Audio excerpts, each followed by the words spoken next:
a lot of a lot of people hear me talking about all this America stuff, American Islam stuff, and I'm sure it makes a lot of people uncomfortable.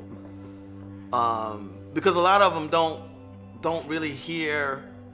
They hear my words, but they don't hear my message, and I'm not blaming them. They don't hear my message because they don't know me. They don't recognize the fact that if you're a convert, and I'm a black American male convert, and that very enterprise in and of itself has woven into the very warp and woof of its very existence an ongoing, very deep and profound critique of America.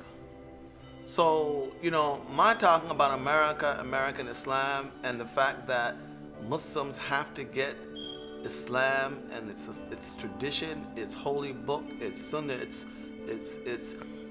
genius to speak effectively to the realities that define their lives as Americans. When I say that, many people hear assimilation. They hear bowing to the dominant culture, and that's not at all what I mean. And the reason I know that this sounds so uncomfortable for them is that it used to sound the same way to me. And astaghfirullah azim, it makes me really, embarrassed and sad to even think this. I remember when I was a young convert in Philadelphia, back in the late 1970s. I was 3 years old, man. I'm joking.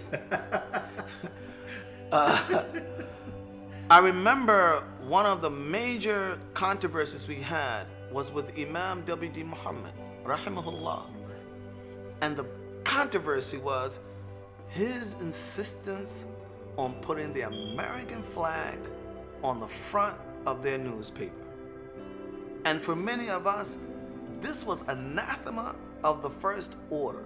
This proved to us that, these people have still not fully entered into Islam.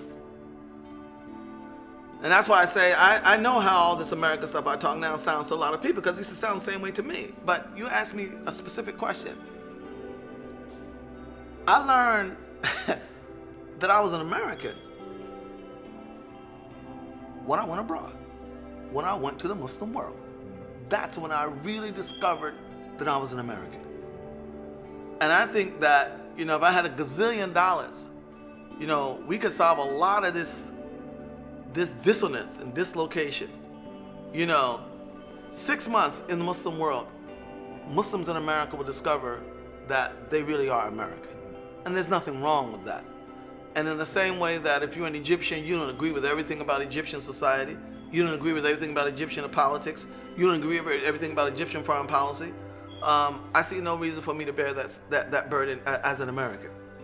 And I think it's a sad fact that Muslims have become so, overly politicized, that politics just so saturates their psyche that they can't think outside of purely political terms.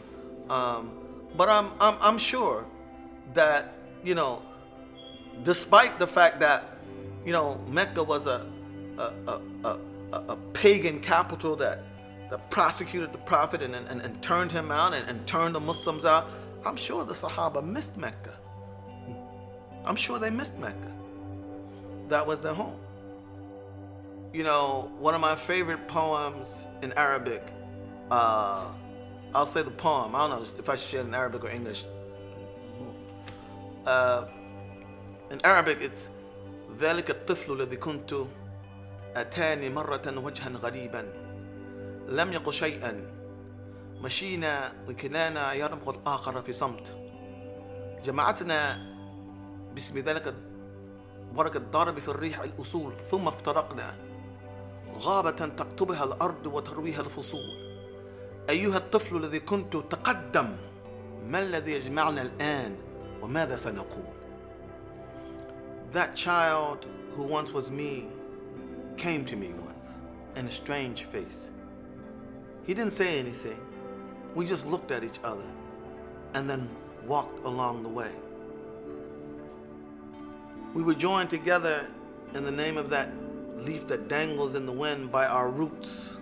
Then we departed and we went into a jungle whose author is the earth and whose narrator is the seasons. O child who once was me, come forward now. What is it that joins us together still? And what shall we say to each other? So in a sense, that's another way of saying, the man grows up to be the child. That, all the ambitions, all the dreams, all of the hoped for possibilities, those are developed in childhood. My childhood was here. The things that shaped me fundamentally are here. The things that I want to actualize most come out of, a rearing, an experience, a dreaming, a fearing, a hoping here. That's what I'm talking about in terms of being American.